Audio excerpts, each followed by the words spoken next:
Acho que a gente pode começar já. Primeiro, boa tarde a todos. Muito feliz de ver todo mundo aqui num sábado à tarde. Hoje a nossa convidada é a Isadora Cardinali. Ela vai falar sobre as... Sim, elas vão ser disponibilizadas no YouTube. A gente está gravando todas para serem disponibilizadas no YouTube. E hoje a gente vai falar sobre atividade humana com a Isadora. Se você quiser falar um pouquinho de você, Isa, fica à vontade. Obrigada, Tatiane, pessoal. Primeiro, quero começar agradecendo o convite.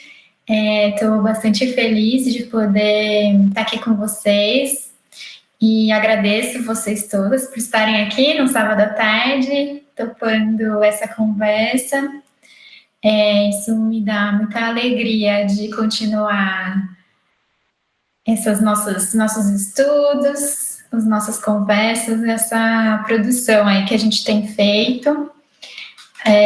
Então, meu nome é Isadora, eu vou contar um pouco na apresentação da minha trajetória, mas sou formada aqui pelo FSCar, aqui porque estou em São Carlos, então hoje estou falando daqui pertinho de onde eu estudei. Sou colega de turma da professora Pamela e temos aí trajetórias próximas. E hoje, bom, convite também porque eu estou estudando, né? Estou no doutorado estudando atividades humanas na terapia ocupacional, então acho que esse convite tem bastante a ver aí com os investimentos que eu tenho feito. Mas queria dizer assim que tá tudo bem, assim, também estou dizendo isso para mim, porque a gente fica sempre meio nervoso nessas situações, assim, né? Então, isso não passa nunca. E queria dizer para vocês ficarem bastante à vontade. A Tati me perguntou sobre as questões, se a gente faz no meio ou se a gente faz no final. Eu não tenho problema de ser interrompida, vou estar com a apresentação, então eu não vou estar vendo as mensagens. Então, se precisar, pode abrir o microfone e me interromper. Mas também pensei se também são perguntas que dê para a gente debater, se possível deixar daí para o final. Pode ir fazendo no chat, depois a gente retoma, ou se quiser guardar para fazer falando mesmo no final. Acho que pode ser bacana para a gente também manter um raciocínio, assim. Isso. Mas é isso, acho que tudo bem, posso começar, ok? E aí, então, lembra só que eu não vejo vocês na hora que eu estiver apresentando, então, se cair, se travar, ou é isso, falei uma coisa muito distante, pode me interromper que aí a gente conversa, tá? Por favor, aí me interrompa abre o microfone e me interrompa. Então, vamos lá. Preparei aqui uma apresentaçãozinha, mas para me organizar. Mas eu sei que também às vezes ajuda lendo um pouco. Então, alguém quer falar? Acredito que não, Isa. Pode dar continuidade. Bom, eu preparei aqui 6 itens, assim, coisas que eu quero falar para a gente conversar hoje, que tem feito parte de reflexões que eu tenho feito para pensar as atividades humanas na TO. Apesar do meu estudo do doutorado, eu não trago muitas coisas ainda da pesquisa em si, né, porque ela abrange coisas, análise de dados e levantamentos que eu ainda nem consegui realizar completamente, então estou trazendo mais a minha perspectiva de como eu penso as atividades e aí também para a gente conversar um tanto sobre isso, entendendo que eu estou pensando, tá? Então são reflexões e que estão abertas e que a oportunidade para a gente também poder conversar mais sobre isso, assim, gosto muito quando a gente consegue conversar e produzindo junto, né, essa reflexão. Então, vou falar um pouco sobre o conhecimento em si, o conhecimento sobre as atividades humanas na TO, sobre a ideia da experiência, né, que é um conhecimento muito conectado à experiência, então uma experiência que é singular, mas é também compartilhada, as dinâmicas relacionais e culturais que envolvem as atividades humanas, a ideia de existência e devir, algumas pistas para a gente compreender, olhar, enfim, lidar com as atividades pela TO e alguns desafios contemporâneos, assim, uma viagenzinha que a gente vai começar, tá bom? Então, primeiro, acho que poder pensar um pouco sobre o que é o conhecimento, assim, uma coisa que me motiva e pensar que conhecimento é também uma atividade humana, né, uma produção humana. Então, não consigo pensar e falar sobre atividade humana sem tocar na questão do conhecimento. Então, pensando que quando eu estou aqui contando para vocês sobre as atividades humanas, eu estou trazendo uma perspectiva sobre esse conhecimento, esse tema, mas que esse tema do conhecimento e o tema do conhecimento em atividades humanas. Então, acho que é a primeira coisa, né, a entender que existem concepções e perspectivas diferentes. Aí a compreensão sobre o conhecimento é que esse conhecimento sobre atividades humanas, ele traz marcas das experiências que a gente vive. E essas marcas, para a gente falar sobre a atividade humana na TO, então são marcas acumuladas por outros terapeutas ocupacionais e pessoas, pensadores, profissionais que tiveram na relação com TOs que estão pensando sobre isso, então tem esses saberes acumulados, que de alguma forma estão sendo compartilhadas para chegar até aqui hoje a gente está podendo conversar sobre isso. E também tem composições que são minhas, né? Assim, então, e aí quando eu digo compartilhadas, também podendo colocar alguns interlocutores que são importantes no caso dessas minhas composições, assim, então tem um acúmulo da profissão, mas tem grupos e pensamentos e pensadores que estão nessa produção junto comigo, né, nessa composição. Então, não se trata de um postulado definitivo, né? Então, a ideia do conhecimento como uma construção sociohistórica. Ele é vivo e é mutável, portanto, ele é transitório. Então, o que a gente vai conversar aqui hoje vai perdurar o quanto ele te fizer sentido de perdurar, né? Mas ele também, em algum momento, vai mudar, e assim como o que já foi produzido antes deste momento. E pensar a atividade humana é um conhecimento sobre pensar a vida, né? Um conhecimento sobre a vida. O conhecimento é vivo e a atividade humana é um conhecimento sobre a vida. E aí, nesse sentido, não é um conhecimento da terapia ocupacional, né? Não entendo desta forma. Acho que a gente se relaciona de forma bastante importante com esse conhecimento, com esses saberes, fazeres, mas ele não é só da terapia ocupacional.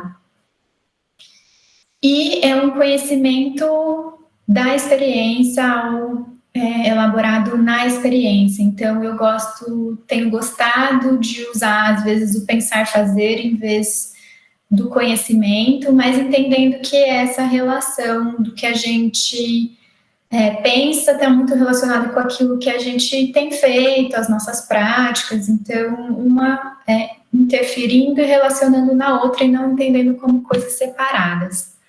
Não tem o teórico separado da prática nesse sentido. Então, vamos lá. Nessa viagem, então, a atividade humana é um conhecimento que vem sendo acumulado pela terapia ocupacional. A gente, retomando as histórias da terapia ocupacional, a gente vai encontrar aí diversas relações com os fazeres, né, as atividades desde a sua origem, e entendendo que desde daqueles marcos históricos até caminhando pela disseminação da produção, da profissão, outras elaborações vão sendo feitas. Então, a cada lugar e a cada momento, ela vai se ramificando também com características próprias. E também com críticas a essas características ou características anteriores. Então, nessa produção e modificação do conhecimento da TO, derivaram alguns termos, né, que aqui a gente vai falar sobre atividade humana, mas então vou me deter aqui nesse campo de outras palavras que às vezes são usadas como sinônimos. E então a ideia, sei lá, de ocupação, de atividades de vida diária, fazer ação, de alguma forma estão aí em torno desses saberes fazeres aí da TO.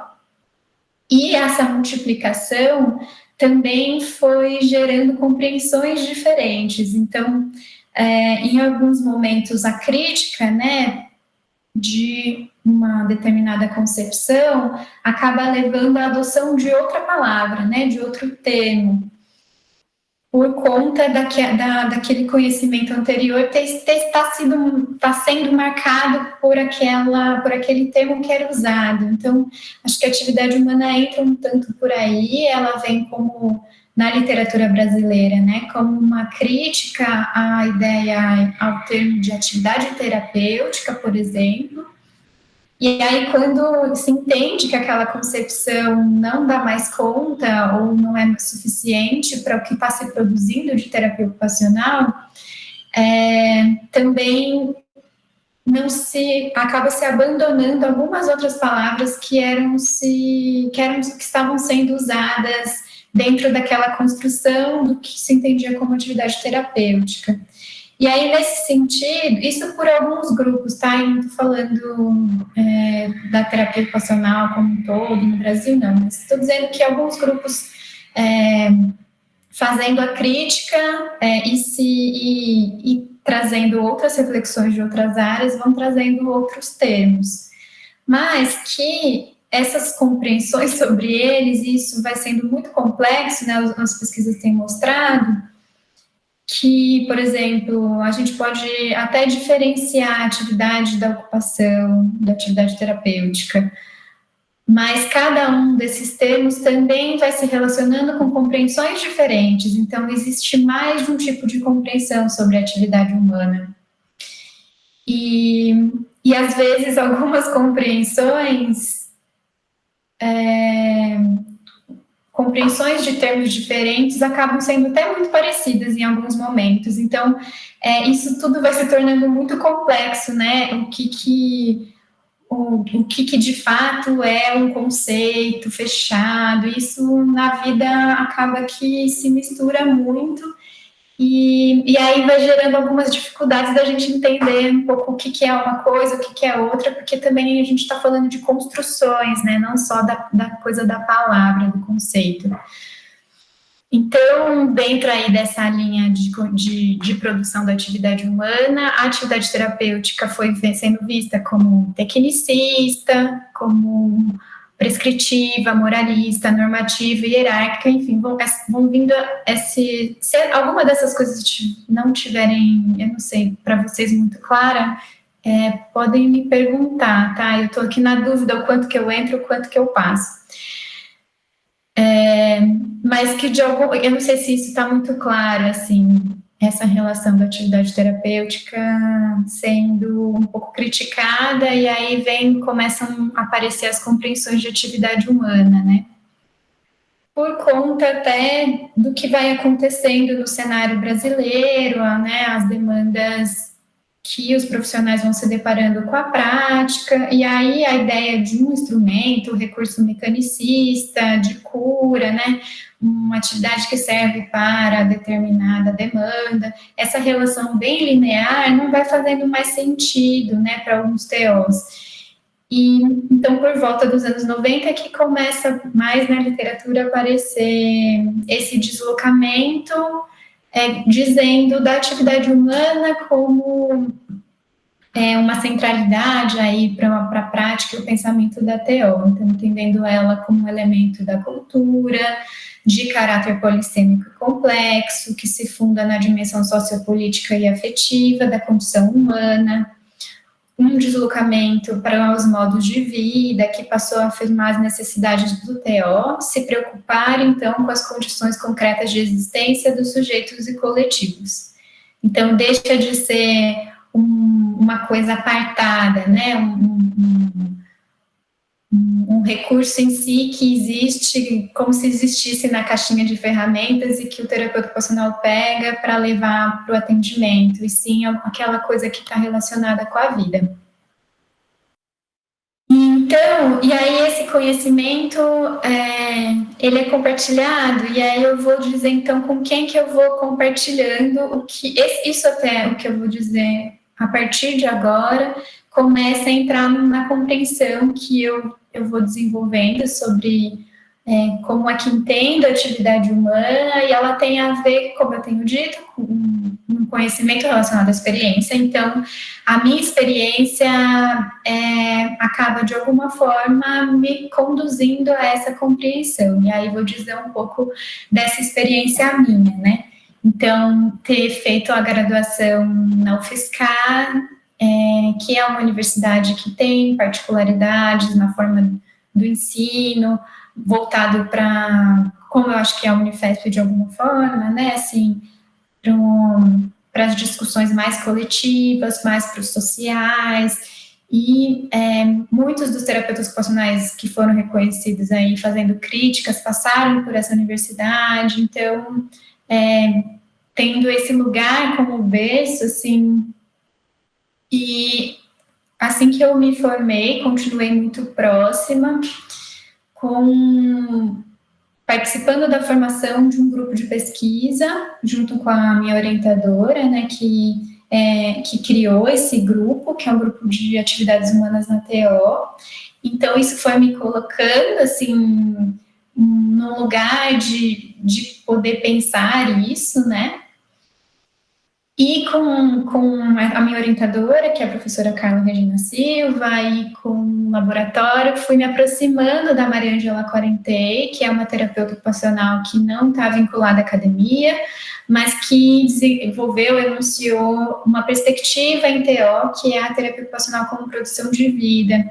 E aí essa é uma chave importante aí na minha trajetória, que muitas coisas não faziam sentido para mim na TO, e depois que eu tive esse encontro com a produção de vida, a Mariângela e o coletivo de TO como produção de vida, isso tem uma marca bem importante na construção do meu pensamento.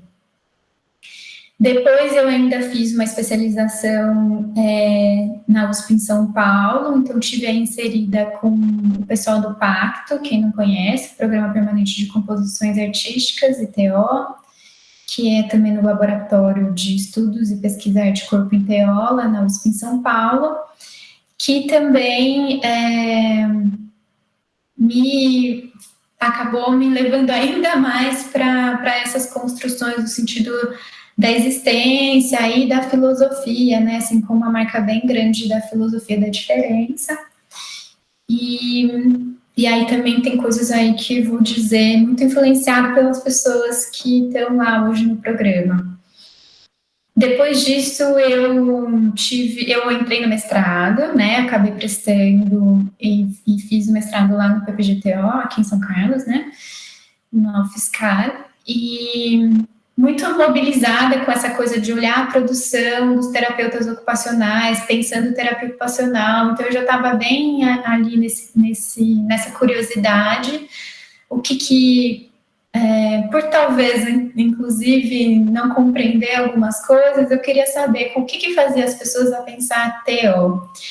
E o que fez os terapeutas ocupacionais brasileiros construírem esse conhecimento, né? Então, eu fui lá para o mestrado fazer isso, e quando eu estava terminando, abriu um concurso de professor substituto, e eu acabei entrando, fiquei 2 anos na UFSCar, e quando eu entrei com esse meu perfil aí todo para as atividades e para as artes, cultura, né, que eu vinha desenvolvendo no Pacto, eu fiquei com as disciplinas de laboratório de atividades e com fundamentos de TO.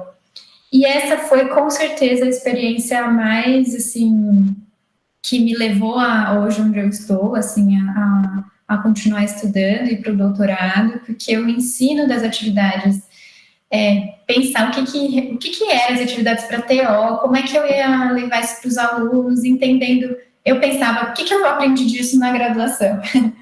E eu não conseguia lembrar do conteúdo, mas eu lembrava muito da forma, assim, dos processos, das relações e como aquilo tinha sido importante para a compreensão que eu tinha estabelecido. E aí, poder estabelecer esse raciocínio para poder levar para os estudantes essa coisa bem intrínseca entre forma e conteúdo, entre teoria e prática. Então, isso foi muito importante para mim.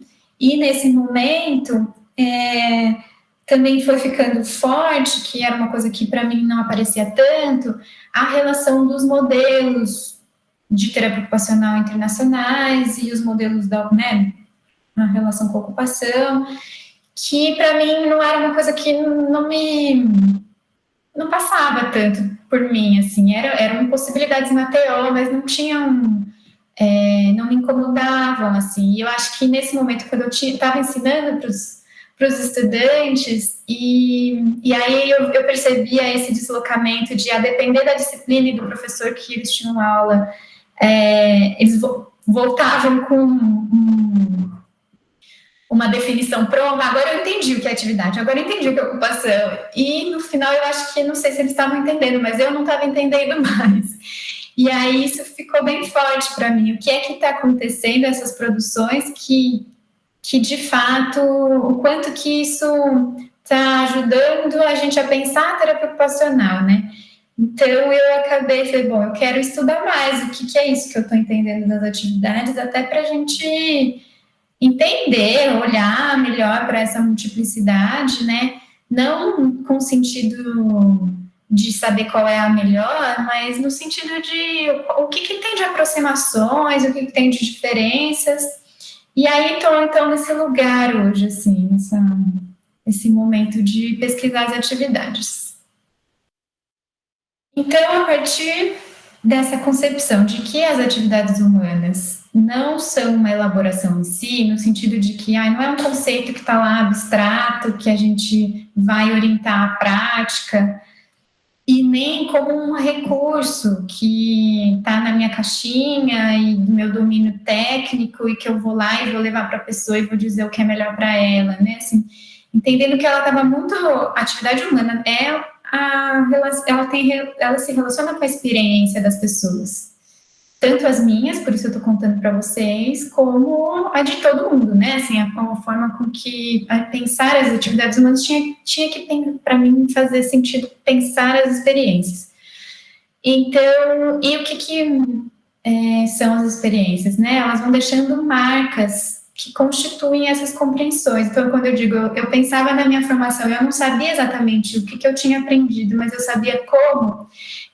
Aquelas marcas eram mais importantes para mim do que, de fato, uma definição, um conceito fechado, ou um método que deve ser assim, assim, assado, utilizado dessa forma. Então, essas coisas foram me guiando, e aí quero fazer um convite aqui para vocês nesse momento, que é uma coisa que eu tenho feito no doutorado, que vocês pensem numa cena, uma experiência que vocês consigam identificar o acontecimento da atividade humana. Então, uma memória aí que vocês olhem, pode ser de vocês próprios, pode ser relacionado a um processo terapêutico ocupacional, ou pode ser olhando para uma outra pessoa, mas tentem trazer um pouco a visualização dessa cena para a gente poder eu contar um pouco dessa minha compreensão e vocês irem se deparando com essa cena, nessa relação com a compreensão que eu estou estabelecendo com o meu coletivo de compartilhamento, de reflexões, para a gente poder conversar no final o que faz sentido, o que não faz, e o que a gente pode construir junto, tá bom? Então, esse é um pedido aí para vocês pensarem numa atividade humana aí, relacionada com vocês. Então, vamos começar, assim, algumas reflexões o que eu pensei, o que eu não posso deixar de falar sobre atividade humana nesse encontro. E aí, então, vamos lá. Então, a primeira é que as atividades humanas constituem experiências singulares. E aí, o que eu penso em relação a isso? Então, cada pessoa, ela vai trazer, quando a gente se depara com uma pessoa, ou enfim, né? Neste momento, cada um de nós aqui traz conosco saberes e fazeres das nossas relações pessoais na vida. E esse conjunto de saberes e fazeres são, eu vou chamar aqui de bagagens culturais, históricas, são coisas que a gente acredita, são repertórios, e que marcam de alguma forma nossos modos de vida. Toda atividade humana, nessa compreensão que eu vou apresentar, é significativa, ela tem significado. E não são poucos significados, elas costumam ter múltiplos significados. Então, essa é uma coisa importante aqui. É uma primeira desconstrução que foi para mim, que a gente escuta muito, né? Até olha para as atividades significativas. E aí eu pergunto, quais atividades não têm significado? Eles podem ter significados e importâncias muito diferentes, isso não tenho dúvida. Mas, de alguma forma, eles têm algum significado, qualquer atividade. Então, aqui, tá sentada, ouvindo alguém falar sobre alguma coisa, tem algum significado. Não sei qual é, não sei como é que passa isso por vocês. Para mim, é bem importante, porque eu estou estudando isso, é importante poder dialogar sobre isso, mas, enfim, enquanto eu estou fazendo isso, eu estou aqui pensando se eu peguei água, se eu tiver sede, se passar o trem e fizer barulho vocês não me escutarem, estou de alguma forma me apoiando aqui, que meu pé não alcança muito no chão, e aí eu não sei como é que vocês estão aí, mas tem às vezes um cachorro, um gato que vocês estão acariciando, tem alguém que passa e um celular que toca uma mensagem. Então,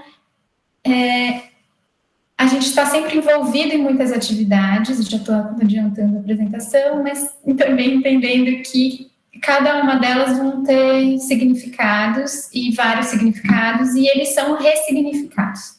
Isso é importante porque quando a gente se depara com a atividade humana em acontecimento, a gente pode produzir novos significados. Então, a gente pode, de repente, estar lidando e aprendendo alguma coisa junto com uma outra pessoa, e aquilo que não tinha a menor importância para mim, de repente, se tornou muito significativo. Então, eu acho que isso é uma coisa importante. A configuração, então, por que eu estou chamando de experiência singular? Né? Porque a configuração dessa atividade de acontecimento, ela é única. E ela... Por que ela é única? Porque tem uma variáveis de elementos, né? Então, se tem pessoas envolvidas, quem são, qual a minha relação com elas, o que elas estão fazendo, se tem a ver com o que eu estou fazendo ou não, quais são os materiais envolvidos, as condições do ambiente, as minhas, se eu estou ansiosa aqui porque eu estou falando, né?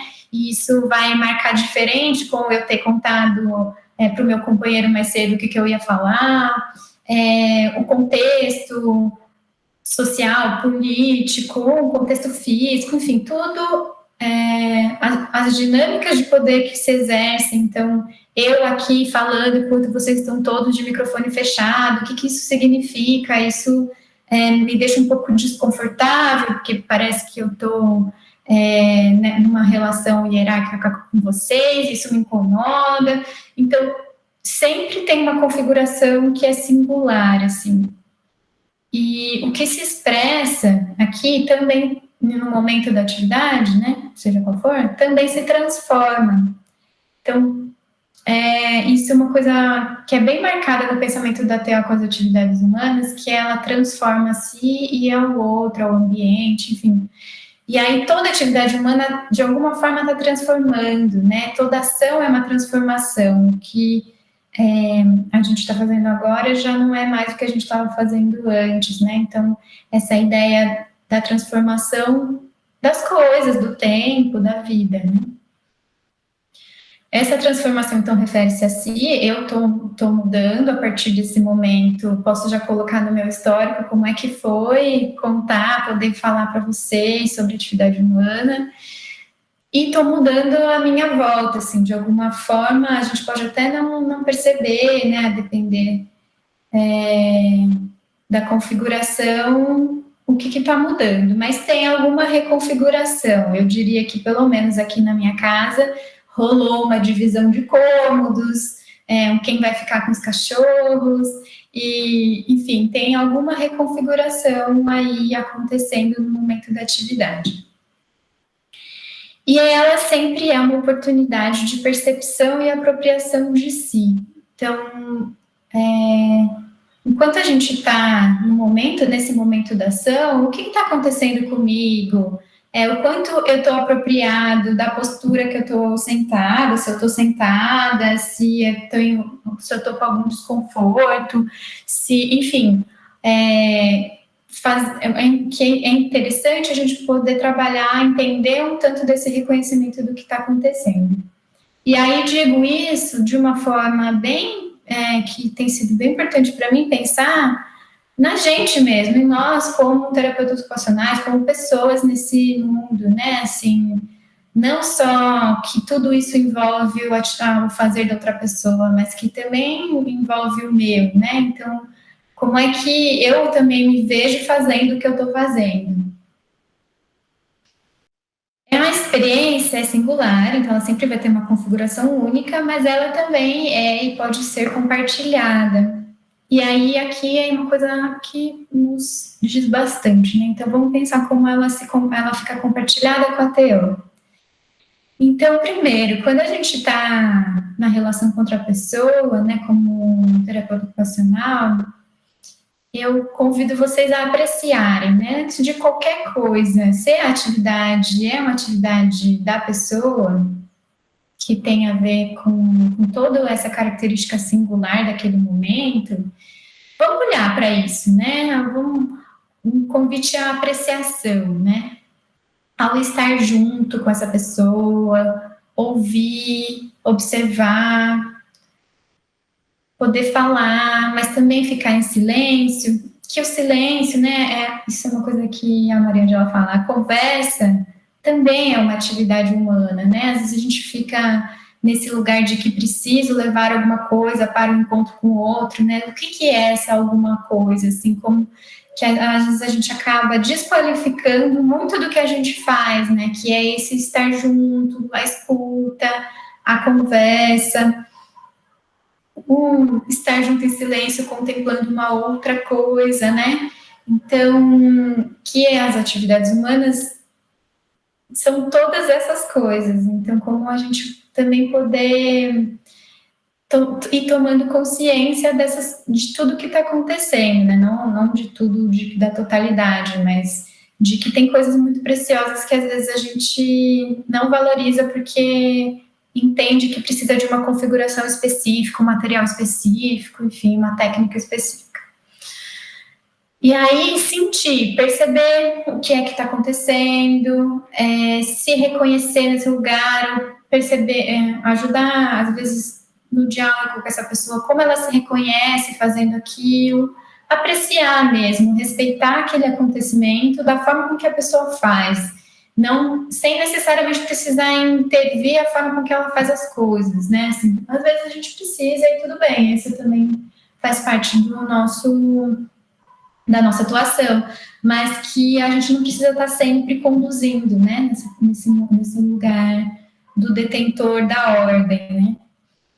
E aí uma coisa que é que se coloca como bem característica da terapia ocupacional é o experimentar junto, né, a Maria Angela Quarentei fala do fazer junto. A gente não entrega o pedido do que fazer e fica assistindo, né? Muito dos TOs, em muitas situações, a gente se joga junto, e isso é uma característica bem interessante e convidativa, assim, né? Mas que a gente pode ali junto aprender, a gente pode ensinar.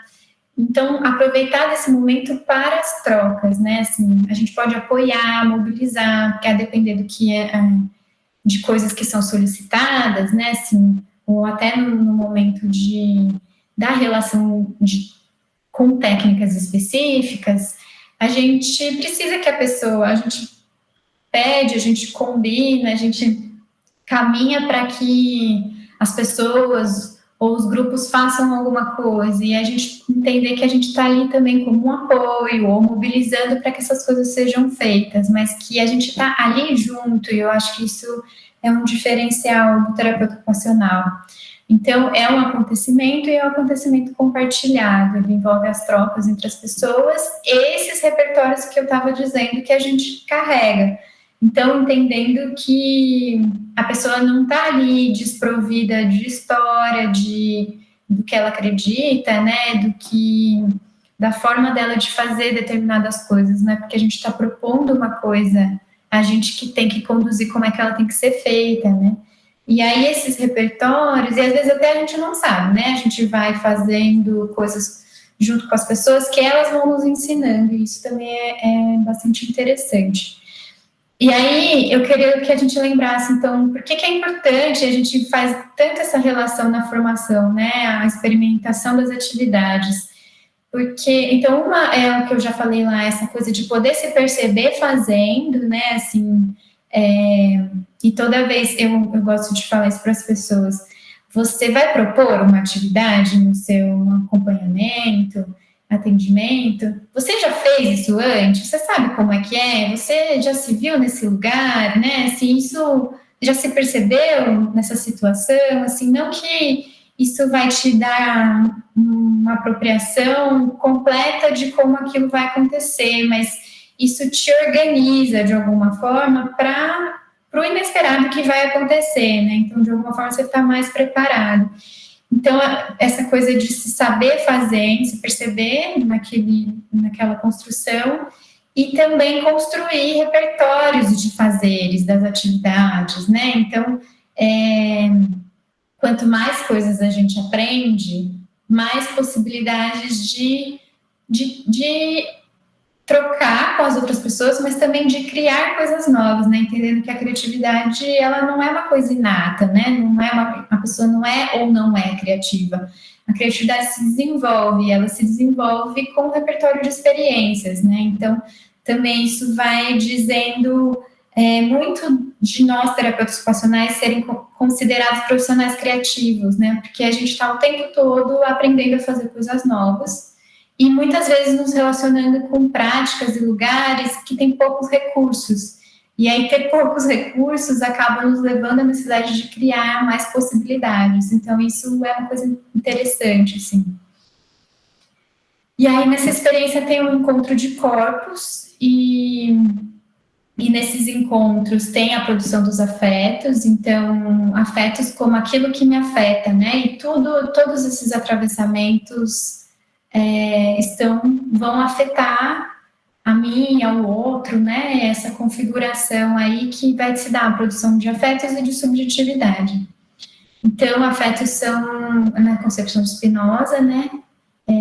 São afecções do corpo e elas aumentam ou diminuem a potência de agir. E por que isso é importante de pensar? Porque a forma com que a gente, como a gente cuida dessas experiências, é claro que a gente não tem controle sobre isso, mas a gente pode estar atento para que essas afetações possam aumentar a potência de ação das pessoas, né?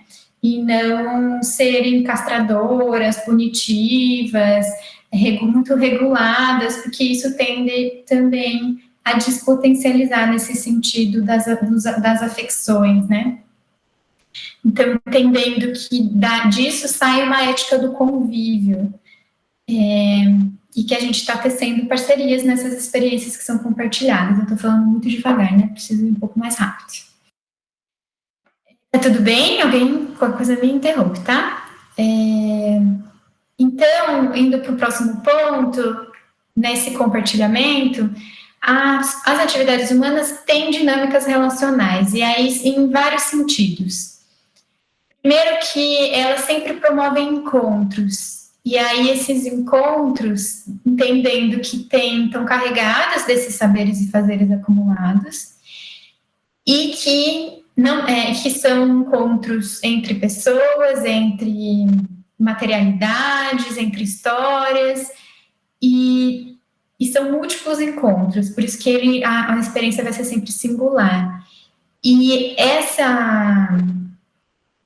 esses encontros aguçam a nossa percepção, então, retomando aqui também coisas que eu já falei, a percepção e apropriação desse corpo vivo que está se desenvolvendo nessas relações e afetações que vão ajudar no desenvolvimento de uma sensibilidade, né? A gente está falando muito dos órgãos dos sentidos, né, por exemplo.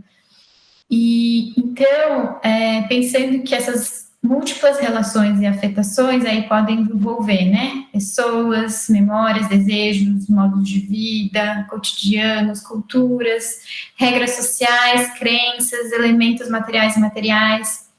E aí, vou fazendo aqui uma costura de por que essas coisas vão sendo tão importantes para a TO, né? Pensar os modos de vida, os cotidianos, as culturas. Então, as histórias, a gente sempre quer saber as histórias de vida das pessoas, né? A gente está o tempo todo estabelecendo essas relações, então, que são pelas atividades, nesse sentido.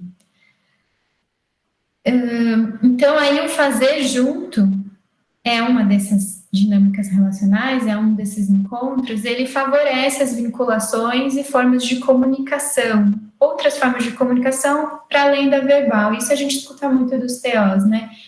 Eu costumo propor uma atividade para começar o processo de vinculação. Então, isso tem a ver com essas dinâmicas relacionais. Também a relação... Outra dinâmica relacional é com relação ao tempo. Então, as atividades humanas reconfiguram, reconectam o passado, o presente e o futuro. Então, se eu estou fazendo uma coisa que eu já fiz, ou que eu já vi alguém fazendo, né, assim, ou que eu nunca fiz, mas eu fiz uma coisa parecida e achava muito difícil. Então, a gente sempre está reconectando coisas que está nessa transformação e atualização do presente e também está nos preparando para novas produções, ativando intenções, né, para atividades futuras. Então, há sempre essa relação da continuidade, né, e a Maria Angela Correntei traz essa concepção de que a vida, ela se constitui em um contínuo incessante de atividades. E essa é a característica da vida, a vida como a ativação, né, o ativo. Para estar vivo, está ativo em algum nível, né? Nem que seja molecular, enfim, isso é uma condição da vida, né? E aí, entendendo, então, que essas atividades fazem parte dessa construção da vida e desse encadeamento do que a gente era, com o que a gente é, com o que a gente vai ser e vai fazer, enfim.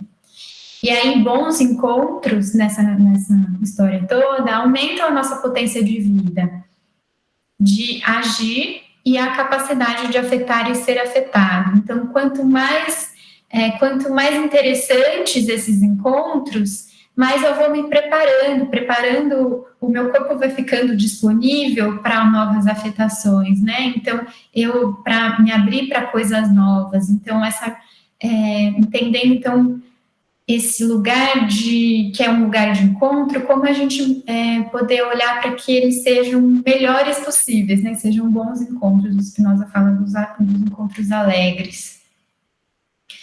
E aí, dentro dessas dinâmicas relacionais, a importância da cultura, né? Então, são dinâmicas culturais ali, toda atividade humana está trazendo esses repertórios culturais, né, algumas marcas, crenças, jeitos de fazer. E aí, se a atividade é uma condição do vivo, né, que é isso a gente pode pensar numa planta, né, mesmo que a gente não esteja vendo ela se mexendo, a gente sabe que ela está se mexendo, né, então, de alguma forma, se não há atividade, não há vida, né? Essa é a condição da vida, inclusive a continuidade, né? O ser humano não é a condição da vida, porque a gente tem um processo, um ciclo, né? Um ciclo da vida individual, mas a vida se dá na continuidade, porque nascem outros, né? Então, a menos que de fato haja uma interrupção de toda a vida, e aí a gente não está falando mais dessa condição toda, né? Pensando no se caiu um meteoro, enfim, como é que se desconfigura essa compreensão que a gente tem de continuidade, né? A vida se faz pela condição da atividade, nesse sentido do ativo. E ela se diferencia e se caracteriza, então a vida tá para todos nós que estamos vivos, mas ela vai se diferenciar nessas nossas experiências históricas e sociais. Então, por que isso vai nos dizer das diferenças dos modos de vida, dos cotidianos, das culturas, aquilo que eu estava dizendo, né, dos saberes, fazeres e poderes, né, como eu me relaciono com tudo isso e como essas coisas interferem no que a gente faz. Então, é importante a gente entender isso, que nessa ativação, né, na atividade humana, que ela é cultural, ela recupera as relações com o mundo. Então, isso é sempre relacional nesse sentido, né? Para que eu faça, para que eu cozinhe hoje, para que eu faça, eu gosto sempre do exemplo do arroz, para que eu faça arroz hoje, eu precisei ter aprendido com a minha mãe, que fazia arroz, mas que eu também morei com a minha tia e fazia de um jeito diferente, eu acho que eu gostei mais, mas que dependeu de toda uma tradição familiar, histórica brasileira, de comer arroz no almoço, que dependeu de alguma cultivo da semente, enfim, entender que toda atividade humana recupera relações com o mundo, né? E que a gente está ali na troca, e como ela também ela é cultural em si, a gente também está promovendo uma transformação, né? Então, a partir do momento que, por exemplo, na minha casa nova, o meu fogão não é mais a gás, o meu fogão é elétrico. Então, isso modificou a minha forma de fazer arroz. E até agora eu ainda não acertei muito o meu arroz, porque às vezes eu queimo. Mas só para a gente entender, então, que essas concepções culturais vão se transformando, a gente é um agente ativo dessa transformação e produzindo, então, novas experiências culturais. E por isso é super importante que a gente se atente às hierarquias e às hegemonias que estão nas nossas relações. Porque, da mesma forma que a pessoa que a gente está encontrando está trazendo um registro, marcas culturais e como ela se relaciona, como os poderes se exercem nela, também isso eu estou levando para ela, né? Então, toda vez que a gente se disponibiliza para esse encontro, como é que a gente consegue perceber todas essas hierarquias e hegemonias que se exercem, até, né, para a gente, quando a gente fala sobre cultura, isso é muito forte, porque a gente tende a pensar em compreender mais a cultura quando a gente olha para a cultura alheia, a gente não faz tanto exercício de olhar para as nossas práticas como culturais, né? Assim, então a gente olha para o diferente e entende, aquilo é uma cultura da pessoa, ou daquela comunidade, daquele país, enfim. Mas a gente também está estabelecendo relações culturais, inclusive quando a gente se coloca no lugar de que o que a gente faz é o padrão, é o normal, né? Ou também na relação de que eu detenho o saber porque eu sou um profissional, eu estudei, eu sei o que é melhor para aquela pessoa, né? Então, eu digo para ela como ela tem que fazer, né? Então, tudo isso são poderes que estão se exercendo, né? Então, a atenção que a gente dá para isso, né? E aí, por isso eu trouxe nos meus azuleginhos também umas obras da Adriana Varejão, não está muito dando para ver, mas o que é que tem por detrás de tudo aqui, às vezes de uma maquiagem do que a gente está vendo, né? Assim, da superfície. enfim, a gente fazer essas escavações culturais próprias, mas também dos outros, porque isso, elas vão estar, de alguma forma, elas estão aí, por mais que a gente não esteja vendo. E aí botei alguns temas aqui, tem muitos outros com certeza, mas que nos ajudam a entender um pouco como essas coisas se exercem, né? Tanto o conhecimento, né? As produções sobre poder, como, né, que pensando debates que têm chegado na TO. A interculturalidade, a pós-colonialidade e a decolonialidade são coisas diferentes, eu só pus ali juntas pelo espaço.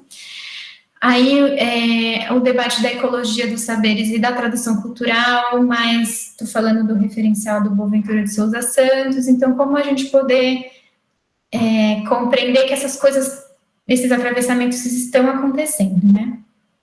Então, as atividades, retomando, as atividades humanas para a Maria Angela Quarentei e a produção de vida, são territórios existenciais. Então, atividades humanas são territórios existenciais. E por quê? Porque o que está envolvendo, né? As atividades humanas envolvem a materialidade das vidas, que são singulares, mas que também são sempre coletivas desse ponto de vista de tudo que a gente carrega e para onde a gente leva também. Em um movimento contínuo, histórico, que vai participar da recriação dos mundos, ou das realidades, enfim, como a gente transforma as coisas. E aí, entrando um pouco melhor aqui, o que é essa compreensão de atividade humana como território existencial? Então, a ideia de território existencial, ela, vindo aqui, estou falando dos filósofos da diferença, o território é onde se emergem intensidades que povoam a vida, que são múltiplos aspectos, biológicos, geográficos, subjetivos, sociológicos, enfim. Para o Guattari e para Ronick, né, os seres existentes se organizam segundo territórios que os delimitam, os espaços que os delimitam e os articulam a outros seres existentes. Um território ele pode ser relativo tanto a um espaço vivido, quanto a um sistema percebido no seio do qual o sujeito se sente em casa. Um território é sinônimo de apropriação. Porém, a ideia de território, ela não é fixa, esse território existencial, ele não é fixo, ele não está dado e vai ficar para sempre dado. A ideia é que a vida, como a vida se dá em movimentos, nas atividades, enfim, esses movimentos vão ser de territorialização, desterritorialização e reterritorialização. E esses movimentos são fundamentais para que a gente continue vivendo, né? Numa ideia de que a gente, vamos pensar que a gente tem uma compreensão das coisas, um determinado modo de vida, a gente se relaciona com algumas coisas, algumas pessoas, mas a gente também muda. E em determinados momentos a gente se percebe não cabendo mais naquela configuração. E esse é um momento que a gente consegue perceber com mais clareza essa necessidade de desterritorialização, mas que vai constituir novamente um novo lugar da reterritorialização. Então, esse processo de desterritorializar é um processo de linhas de fuga, de desestabilização de uma coisa que não está mais fazendo sentido. Assim, não há um território sem um vetor de saída deste território. E não há saída do território sem que haja desterritorialização e, ao mesmo tempo, um esforço para reterritorializar em uma outra parte. É um pouco complexo, mas estou trazendo assim bem pinceladamente.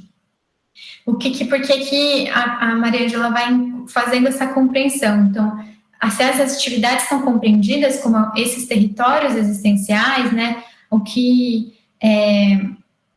construções que vão nos acompanhando, elas possibilitam a criação e a recriação sempre de novos territórios existenciais, que vão partir, então, de experimentações, novas experiências da vida, os investimentos na existência, e então as atividades humanas são vistas como matérias da vida. E aí, entrando um pouco mais na questão da existência, o indivíduo se constitui a partir de suas experiências nas relações de poder. Então, só para a gente não ficar sempre nessa ideia de que, então, mais potência, melhor a vida, né? Sempre numa construção positiva, mas entendendo também as contradições e os conflitos que estão envolvendo essas relações, né? Então, a gente sempre está envolvido em relações de poder. O poder está sempre exercendo sobre as pessoas, sobre a existência. E a vida humana se dá numa luta com esses poderes para que haja existência, para que a gente exista da forma que a gente está tensionando e sendo tensionado de alguma forma. E aí, na constituição do corpo social, existem múltiplas relações de poder. E o próprio fato de convivermos é estarmos submetidos numa rede de diversos poderes e atravessamentos. E aí, nessa compreensão, a gente vai entendendo, então, quando a gente se desorganiza, aquilo que a gente chama de crise ou de sintoma, que normalmente a gente vê como uma coisa ruim, que deve ser aplacada, amenizada, ela, na verdade, é uma amostra de uma elaboração no caminho de tentar existir frente a esses poderes que nos submetem. Então, são formas elaboradas de existir, ou, no caso, reexistir, né? Resistir. Crises e sintomas são elaborações da existência. Em qualquer um de nós, em níveis diferentes, vamos passar por isso em algum momento. E aí, como é que, entendendo ele como não como uma coisa necessariamente ruim, mas como uma forma mais elaborada que a gente encontra para lidar com aquelas questões. E às vezes a gente não encontra formas de lidar. E aí a gente pode estagnar, né? Então, a estagnação diante da submissão é quando o indivíduo não consegue buscar estratégias de superar ou de se recolocar ou se organizar para continuar seguindo. E aí, às vezes, ele estagna, né? A gente escuta muito algumas pessoas falando, é assim mesmo, né? A vida é assim. E o que é que tem por detrás dessas coisas, né? O que embates a gente, às vezes, abre mão de fazer para continuar existindo, mas de uma forma estagnada. Mas não estou dizendo isso da totalidade da vida, né? São questões e questões, também entendendo que quando a gente consegue elaborar e, de alguma forma, entrar em combate, né? Organizar estratégias para continuar existindo, essas estratégias são a potência criadora da vida, né? Então, nesse sentido, nesse referencial, né? Quando o indivíduo consegue encontrar estratégias de combate e resistência, ele está criando, ele está exercendo sua potência de vida.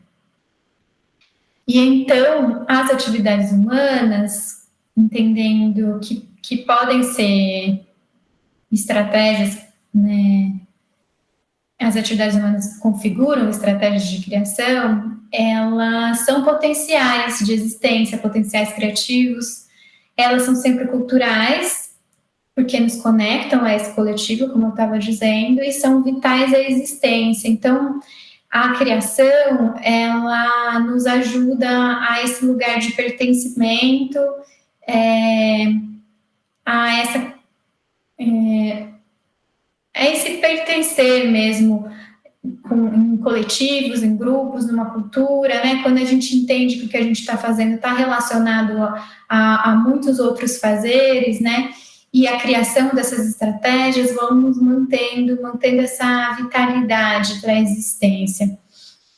Então, as atividades são matérias de expressão e de criação da vida. Expressão porque elas trazem aquilo que a gente tem já acumulado. E também criação porque ela sempre está em transformação. E aí são capazes de favorecer e ampliar a potência da vida.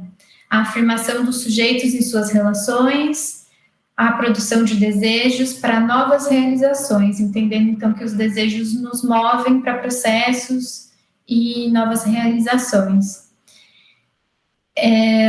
Dentro disso, a Maria Ângela fala, a 40 fala sobre a gente apreciar as belezas, não a beleza julgada, hierárquica, né, um sentido específico de beleza, mas a beleza da simplicidade, da diferença, da singularidade, né, como é que as pessoas, cada uma se organizam, né, essas belezas, assim, as capacidades de responder a essa estagnação ou a morte, né. O devir, então, ele passa a ser um lugar, uma criação de novas possibilidades de vida. Agora aqui vou trazer uma outra problemática em relação que também esse lugar da qualificação, da potência, né, como sempre uma coisa boa, mas que a ideia da potência, da capacidade de fazer e de criar, ela também a ideia de potência sempre está relacionada com a ideia de impotência. O que isso significa? A potência não é o fazer em si, é aquilo que é capaz, a gente é capaz, né? Mas, como ela ainda não foi efetivada, do mesmo tanto que a gente é capaz de realizar, a gente é capaz de não realizar. A potência tem esse lugar de um devir que não está ainda... O devir não nos mobiliza, mas ele não está efetivado, né? Então, a Elizabeth Lima vai trazendo a discussão do Agamben para a gente pensar isso. Então, essa coisa também de não qualificar sempre a potência como uma coisa boa nesse mundo de hoje que a gente é levado a fazer coisas umas atrás das outras e umas atropeladas com as outras, né? E aí, que potência é essa que também, de alguma forma, está esvaziada de uma potência de realização da existência, né? Então, para que a gente recupere, de fato, a potência da existência, a gente precisa entender esse lugar da resistência, que é o não fazer. Então, a potência só se efetiva com a impotência. Ela é a potência é a capacidade de fazer, então poder é o que eu posso fazer, e a impotência é o que eu posso não fazer, que é diferente do que eu não posso fazer. Não sei se ficou bem claro isso. Então, ela está relacionada com o que a gente pode fazer e com o que a gente pode não fazer. A potência é esse lugar do devir. Então, quando a gente recupera esse lugar de alguma forma de escolha, de conseguir poder organizar essas estratégias, a gente está falando da resistência. Eu posso não fazer aquilo porque aquilo não me leva à potência da minha existência. Muitas coisas aqui, né? Bom, para caminhando para o final, eu prometo,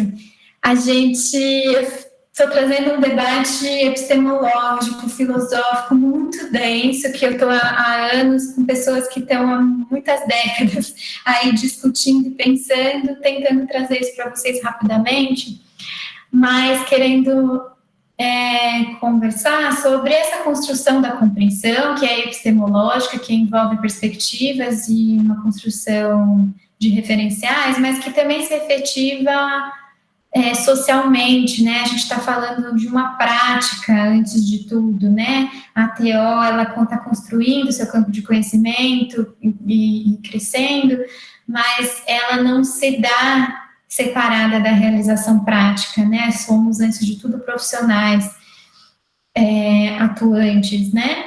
Então, eu queria, para ajudar um pouco a deixar que vocês estão bem cansados aí de me ouvir, esse debate todo filosófico, de como a gente pode efetivar isso na nossa prática.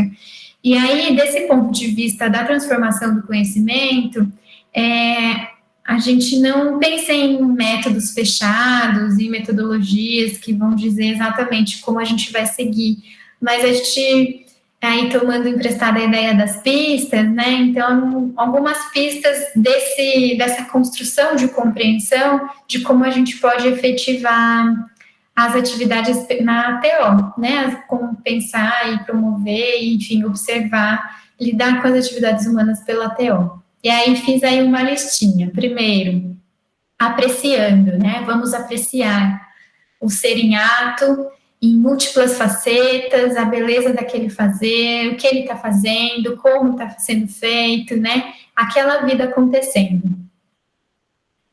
Segunda coisa, perceber essa realização, né? Perceber a si em suas atividades e reconhecer os registros culturais que estão ali relacionados, né? E eu falo nós, como terapeutas ocupacionais, mas nós como pessoas e ao outro, né? Também como ajudar, apoiar agenciar essa percepção de si para as pessoas, né? Em relação às pessoas, ao outro.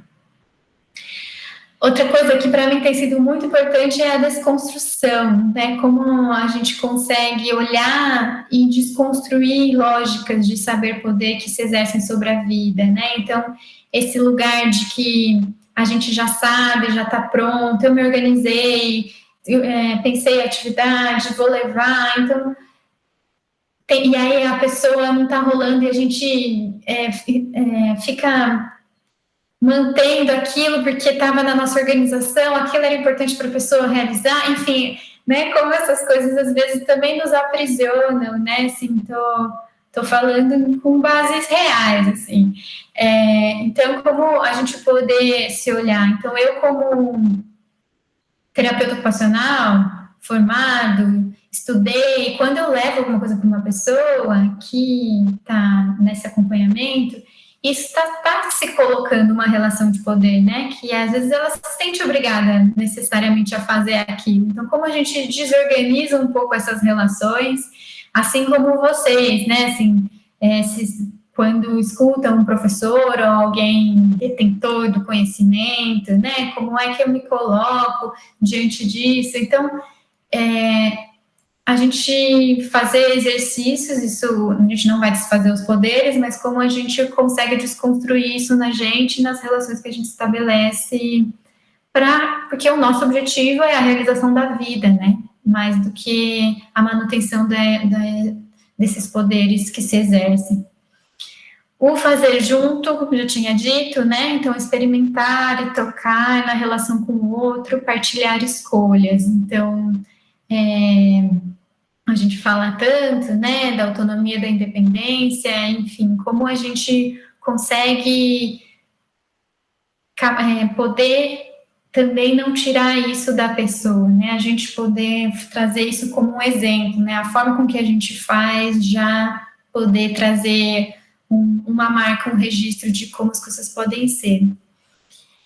O agenciamento, né? Então, a gente nunca vai propor uma atividade, porque as atividades já estão na vida da pessoa. Não, a gente vai, muitas vezes, vai propor, e a gente está sempre agenciando experiências. Pensando nessa relação da percepção e da criação de novos sentidos. Então, que sentidos estão envolvidos? A gente está criando novos, o que né?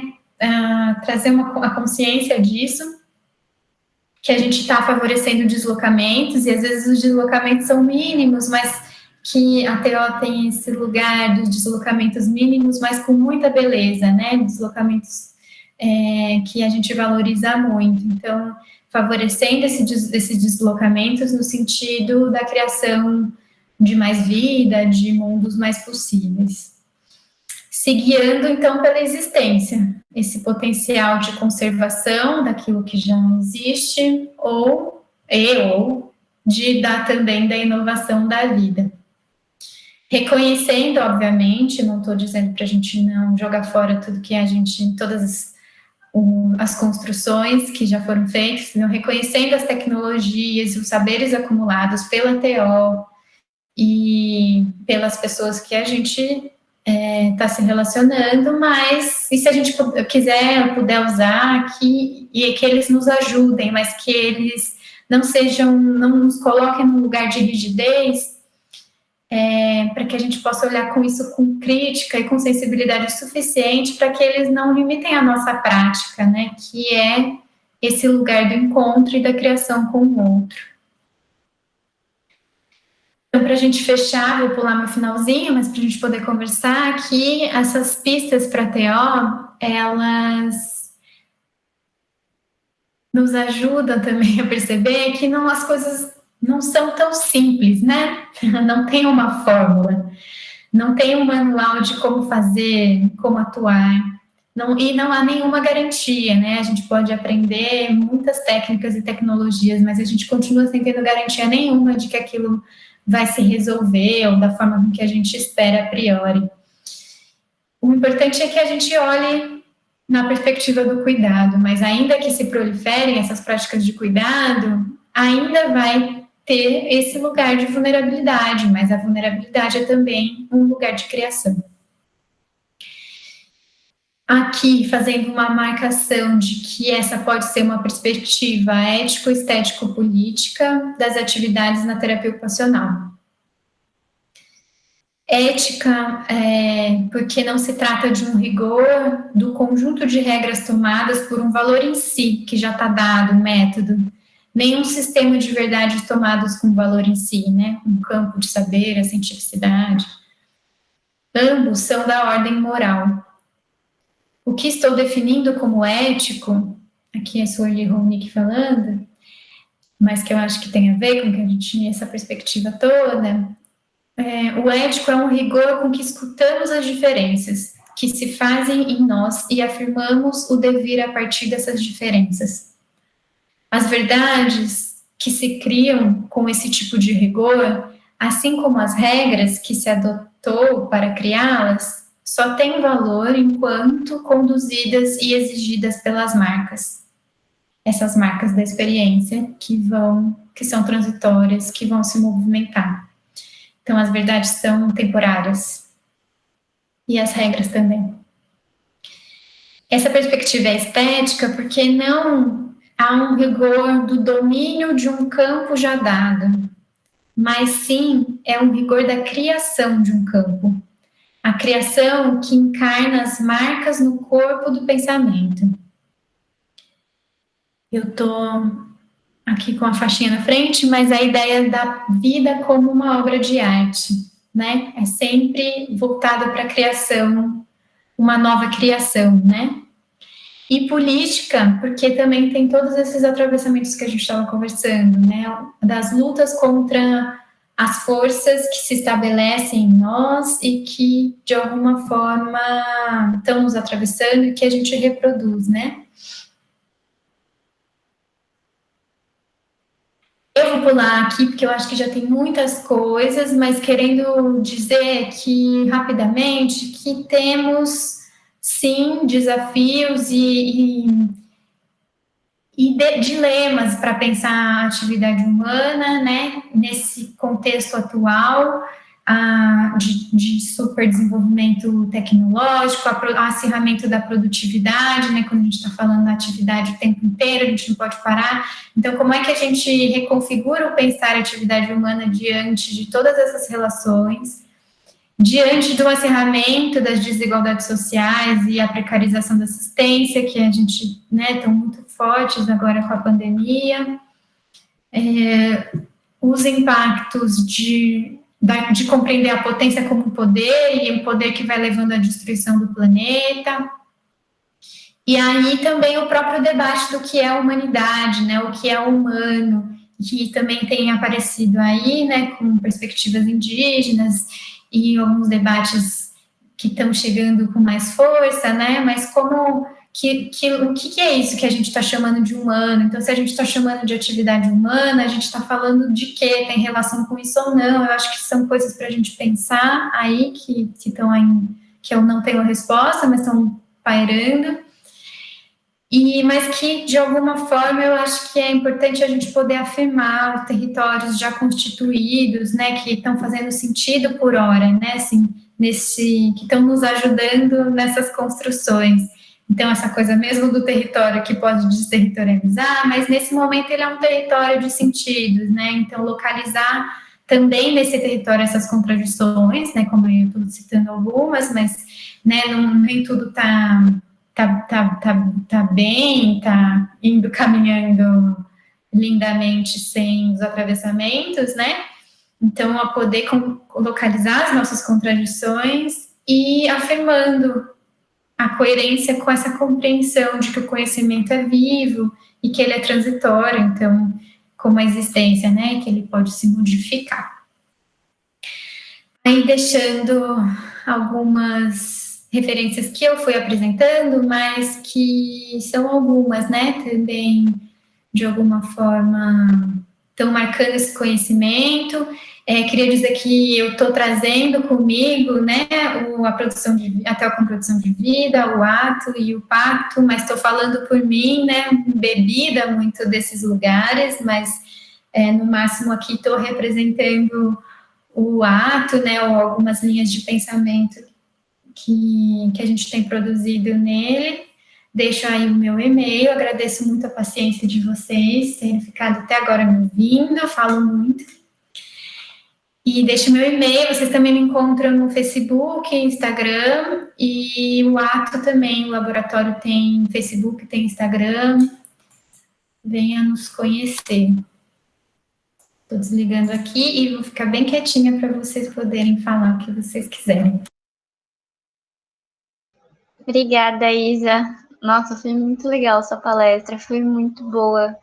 Foi muito claro tudo que você falou e é uma coisa muito importante para a TO, né? A gente estudar a atividade humana.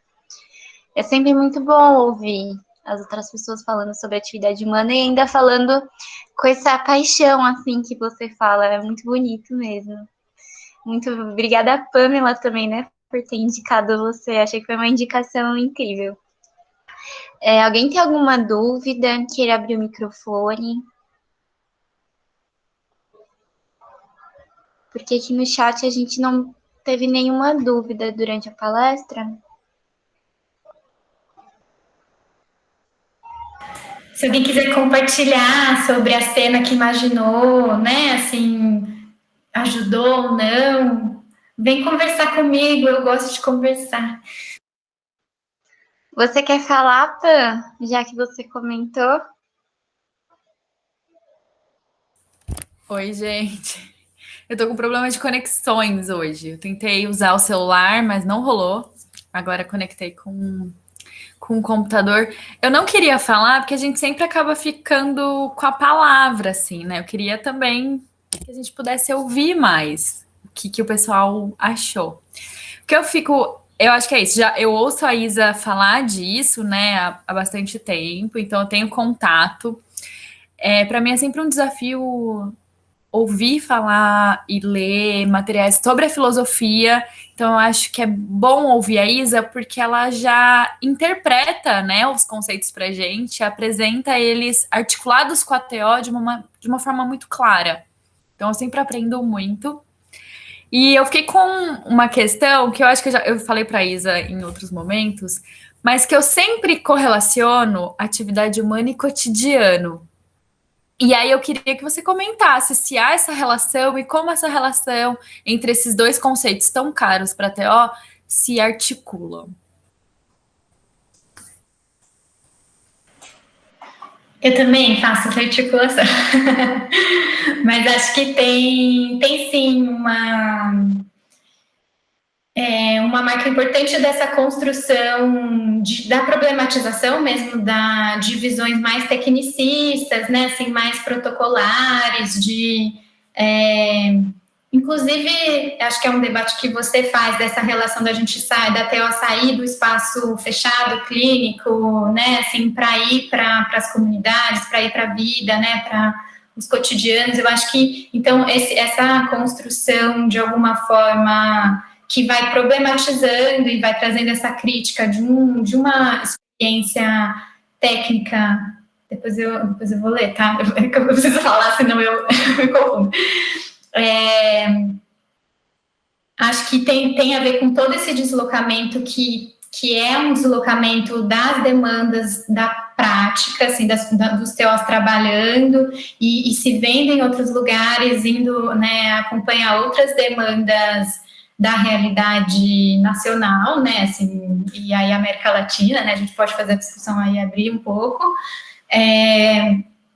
e junto com isso, ir procurando referenciais e perspectivas, né, e construções que fazem mais sentido para essas novas práticas, né, assim, que possam um pouco dar conta. E aí, então, tanto não faz mais sentido pensar a atividade terapêutica, vamos pensar na atividade humana, né, a vida das pessoas, olhar para isso, como também isso, é um deslocamento de espaço, e aí torna-se muito mais importante eu entender esse espaço da vida da pessoa, que eu acho que aí chega o cotidiano como um outro conceito que vai ajudando, né, uma categoria, enfim, acho que também é um debate, né, também não estou tão apropriada, mas acho que eles vão sendo usados com mais nessa diferenciação.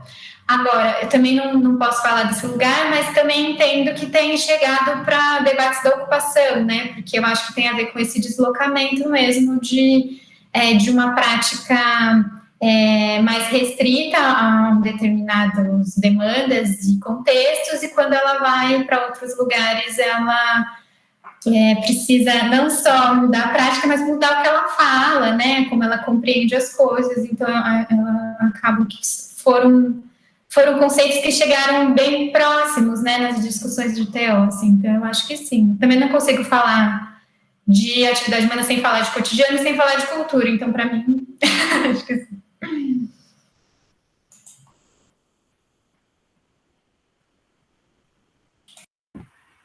Oi, gente, boa tarde. Eu sou Luísa, eu sou do IFRJ de Realengo.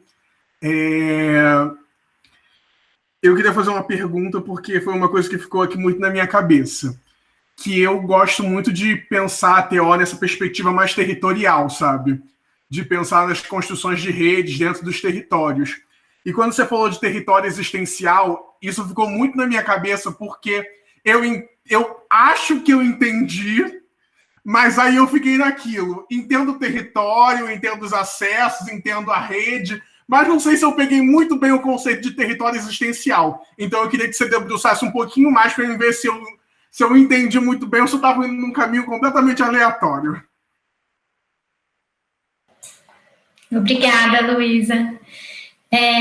Acho que eu vou contar o que eu tenho pensado, mas é uma conversa que eu preciso sentar com a Pamela, inclusive, para a gente fazer, de fato, uma construção mais, assim, acho que melhor desenhada, né? Então, aqui na conversa, eu vou contar para você o que eu penso. Porque também tenho me colocado essa questão, mas eu acho que a primeira diferença é o referencial, né? Assim, como a ideia de território existencial vem do referencial da filosofia, né, e da filosofia da diferença, que não é uma filosofia também conceitualmente, que está num lugar ali da intelectualidade, ela é uma filosofia amparada e da produção da vida, da produção de subjetividade, né, então... mas tem dinâmicas de referenciais diferentes. Quando eu escuto a Pamela falando, eu sempre fico também prestando atenção, acho que ela podia até comentar, acho que é uma conversa aí que a gente não está dada, mas entendo que talvez tenha aproximação, eu não sei, a Pamela vai falar semana que vem, né? É isso? Ela tem ainda a fala dela. Mas...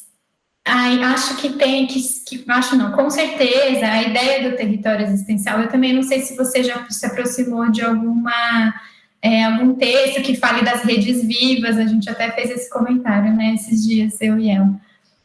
Mas como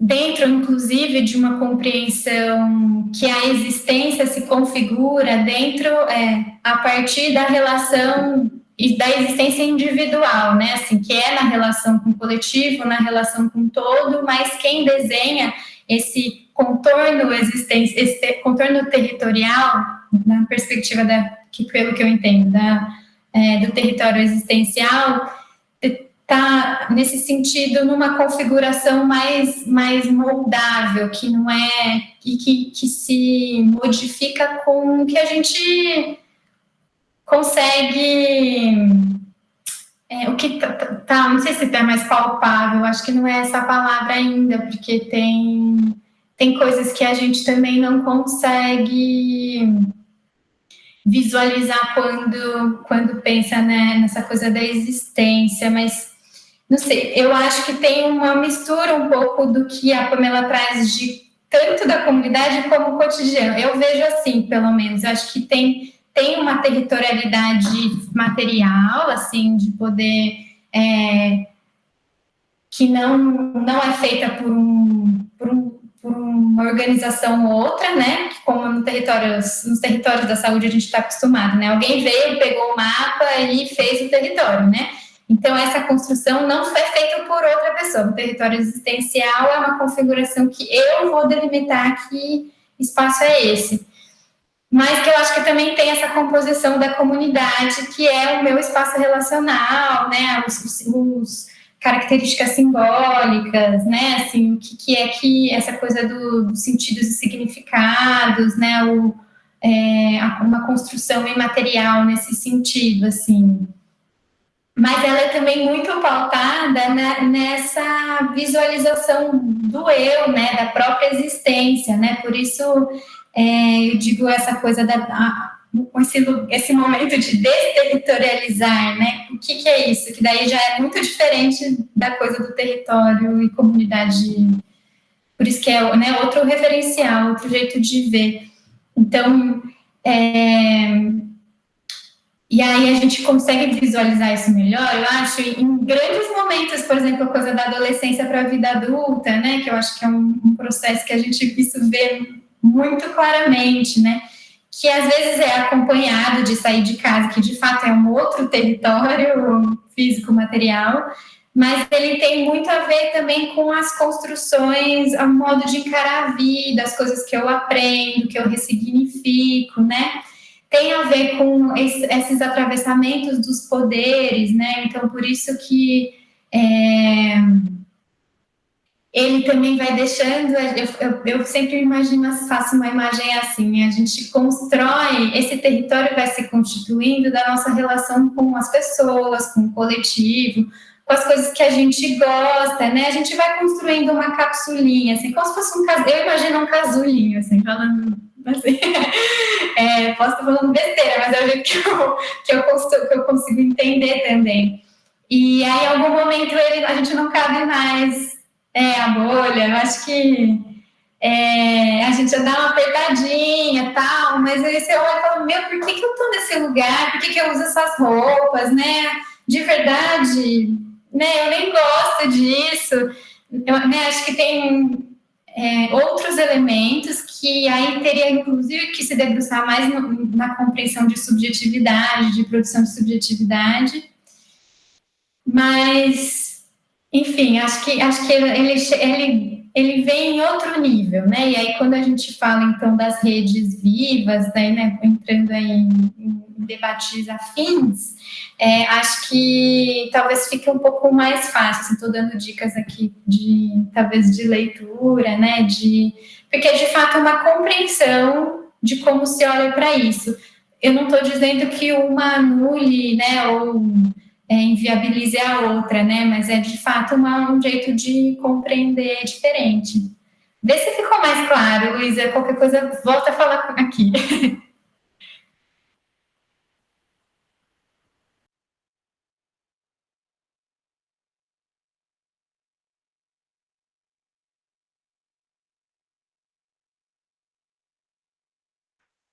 Ficou sim, eu acho que já ajudou bastante.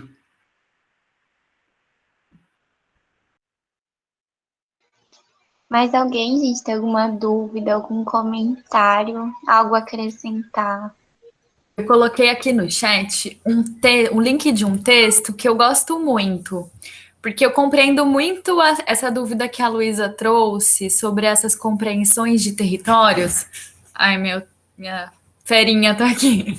Essas diferentes compreensões de território, porque como a Luísa diz, eu também parto de um referencial teórico da geografia, desse território mais material, mais intercruzado aí por relações de poder, pela história, pela forma que a pessoa se relaciona com o território.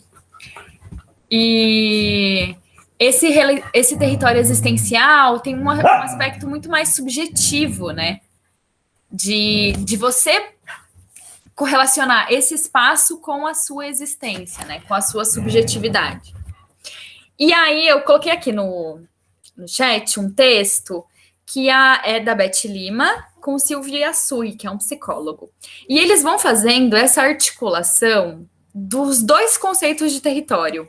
Então, eles vão falando desse território existencial que a Isa trouxe, mas eles também vão falar desse território que é o território que eu me aproximo mais, que é esse território da geografia, das políticas públicas brasileiras. Então, a gente consegue correlacionar esses dois.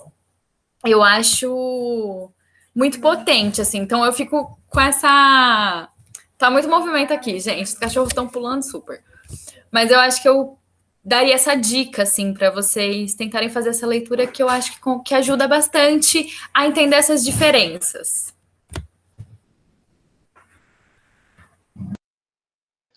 Obrigada por compartilhar. Já até salvei aqui. E esse texto é ótimo. Ele é bem ilustrativo também. E só lembrando que na semana que vem a gente vai falar desse território mais da geografia, do conceito de comunidade. Mas que é esse outro lugar, né? Essa outra reflexão, que é diferente do território existencial. Aí a gente precisa convidar a Isa para um outro momento para falar mais, para a gente entender melhor. Com certeza, a gente pode fazer um outro momento com uma fala sua e da Isa. Seria bem interessante. A gente gosta muito de conversar e pensar junto.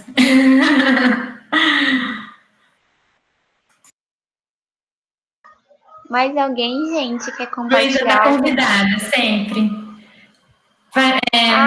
Com certeza. Com a gente aí nas redes.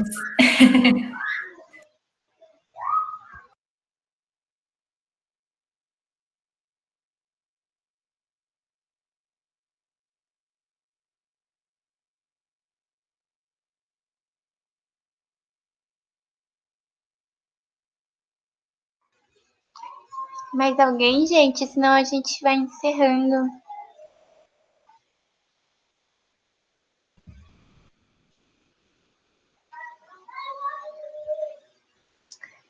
Bom, acho que como ninguém se manifestou, muito obrigada, Isa. Eu acho incrível. Nossa, foi muito incrível mesmo, só a fala. Ainda mais com a Pan compondo aqui com a gente. Acho que foi muito rico, assim, o debate, as falas. Foi muito bom mesmo, de verdade. Muito obrigada por você estar aqui com a gente num sábado. Eu acho que é isso, gente. Muito obrigada a todos por toparem esse ciclo de palestras com a gente. Semana que vem a gente tem nosso último dia de palestra, que inclusive é com a Pamela, que a gente vai falar sobre território e comunidade. Muito obrigada, gente, mais uma vez, pelo convite, pela conversa aí, pelo interesse de todo mundo estar aqui. E acho que é super importante o que vocês estão fazendo, assim, então também parabenizando a organização. Acho que é uma coisa... É por isso que eu estou estudando, é por isso que a Pamela está estudando que ela né? Assim, acho que é por isso também que a gente está tão animada, assim, de poder conversar sobre isso. Estou vendo uma pessoa incrível aqui escrevendo nas mensagens, que é a Grazi, também uma pessoa ótima para vocês se chamarem para falar muitas coisas sobre criação, sobre arte na TO. E é isso, gente. Acho que o mais importante é que a gente mantenha conversando e pensando junto, né? Acho que é essa que é a nossa motivação e é o nosso caminho aí pela TO. Muito obrigada, gente. Um bom final de semana. Bom final de semana, gente. Obrigada, Isa. Sempre bom te ouvir.